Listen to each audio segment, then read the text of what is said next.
सभी का स्वागत है। मैं हूं आप सभी के साथ दिशा, आप सभी की होस्ट, आप सभी की दोस्त। आज जस्ट मनी के द्वारा आप सभी से मुखातिब होती रहती हूं। आज आप सभी के समक्ष लेकर आई हूं एक रिपोर्ट। रूस पर प्रतिबंध लगाने का दांव पड़ गया है उल्टा। यूरोप में बिजली के लिए मचा है हाहाकार। जी हां, रूस पर प्रतिबंध लगाने का दांव अब खुद यूरोप पर ही उल्टा पड़ चुका है। रूस यूक्रेन युद्ध से पहले रूस यूरोप की प्राकृतिक गैस की आवश्यकता का 40% हिस्सा देता था, जो अब 15% तक गिर चुका है। इन दिनों जर्मनी समेत पूरा यूरोप भीषण ऊर्जा और बिजली संकट से गुजर रहा है। जर्मनी समेत कई देश अपनी गैस की जरूरत का ज्यादातर हिस्सा रूस से आयात करते हैं, लेकिन अब इसकी सप्लाई लगातार घटती जा रही है। इसी के चलते यूरोप में लोगों के सामने सबसे बड़ी चुनौती ऊर्जा संकट से निपटने की है, जो महंगाई को और भी बढ़ा सकती है। गैस की कीमतों के साथ ही इस पर निर्भर कई और चीजों की कीमतें बढ़ती जा रही हैं। इसी कड़ी में यूरोप के तमाम देश बिजली बचाने के लिए नए नए प्रयोग कर रहे हैं। बता दें कि यूरोप में गैस और ईंधन की कमी का संकट चल रहा है। जब रूस ने यूरोप को दी जाने वाली प्राकृतिक गैस की आपूर्ति में करीब 60% कटौती कर दी है। इसके पीछे उसने रूस यूक्रेन युद्ध की वजह से पश्चिमी देशों के लगाए प्रतिबंधों का हवाला भी दिया है। ये स्थिति यूरोप में एक गंभीर संकट पैदा करने वाली लग रही है। हालांकि यूरोप के तमाम देश इस संकट से उबरने के लिए अपने अपने तरीकों से काम भी कर रहे हैं। वहीं बात करते हैं जर्मनी की।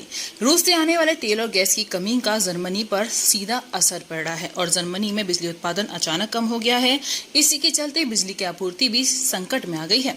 जर्मनी ने इस सप्ताह सार्वजनिक जगहों पर लाइन बंद करने का आदेश दिया। इसके अलावा कई शहरों में बड़ी इमारतों में हीटिंग कम करने के लिए लगी मशीनों को बंद करने के आदेश दिए गए हैं। जर्मनी की चिंता है कि सर्दियों में जब बिजली का खपत ज्यादा होगी तो संकट बड़ा हो सकता है।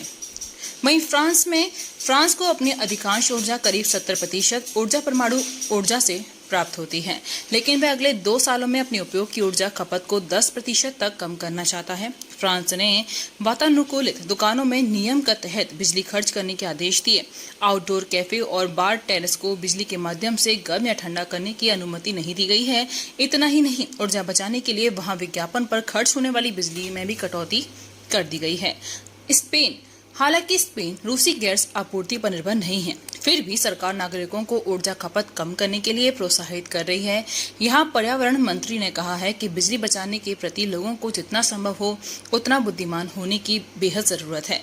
स्पेन भी गैस के उपयोग में 7 से 8% की कटौती करना चाहता है। स्पेन की सरकार ने भी लोगों को सलाह दी है कि लाइट बंद करके भी अपनी बिजली हम बचा सकते हैं। इसके अलावा इटली, ग्रीस और अन्य देश भी बिजली बचाने की योजना पर काम कर रहे हैं। उधर यूरोपीय यूनियन भी अब सक्रिय हो गई है। उनका लक्ष्य अब सर्दियों के लिए भंडार बनाने का है और इसके लिए वे कम ऊर्जा का इस्तेमाल उपाय अपनाने में लगे हुए हैं।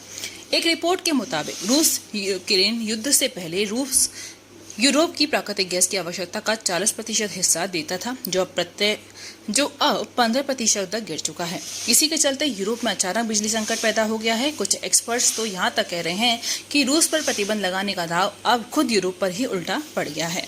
तो ये थी रिपोर्ट जो आपने मेरे द्वारा सुनी है, और अधिक जानकारी के लिए बने रहिए जस्ट मनी के साथ। नमस्कार।